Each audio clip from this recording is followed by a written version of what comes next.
Hi అండి. నేను దుబాయ్‌కి వచ్చి 7 ఇయర్స్ కంప్లీట్ అయిపోయింది. ఒక్కసారి కూడా గ్లోబల్ విలేజ్ చూడలేదు అని మా హస్బెండ్‌ని గోల పెడితే, ఈసారి అయితే గ్లోబల్ విలేజ్‌కి తీసుకొచ్చారండి.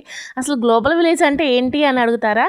ఏవైతే కంట్రీస్ దుబాయ్‌తో టై అప్ అయ్యి ఉంటాయో, ఆ కంట్రీ అనేది డెవలప్ అవ్వకముందు వాళ్ళు యూజ్ చేసిన ప్రొడక్ట్స్ కానీ, ఫుడ్ కానీ ఇవన్నీ ఈ ఒక్క చాట పెడతారండి. అవి చూద్దాం వచ్చేసేయండి. ఫస్ట్ మన ఇండియన్స్ కదండీ!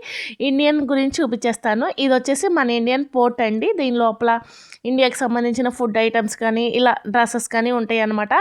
అలానే ప్రతి ఒక్క కంట్రీకి దానికి సంబంధించిన ఫుడ్డు అవి డెవలప్ అవ్వకముందు ఎలా ఉండేది, ఇప్పుడు డెవలప్ అయినాక ఆ కంట్రీ గురించి మనం గొప్పగా చెప్పుకుంటూ ఉంటాం కదా.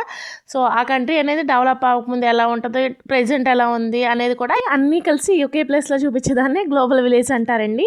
ఆ కంట్రీకి సంబంధించిన ఫుడ్ ఐటమ్స్తో పాటు వాళ్ళు యూజ్ చేసిన ప్రొడక్ట్స్తో పాటు ఇంకేంటంటే కల్చరల్ ఈవెంట్స్ అన్ని, డాన్స్ కానీ, సాంగ్స్ కానీ ఇవన్నీ కూడా ఉంటాయి అనమాట. దుబాయ్లో బెస్ట్ టూరిజం ప్లేస్లో ఇది ఒకటండి. చూడాల్సిన వాళ్ళు కంపల్సరీ ఎవరైనా విజిట్ వీసా మీద వచ్చినట్లయితే ఈ ప్లేస్ని కూడా విజిట్ చేసేయండి.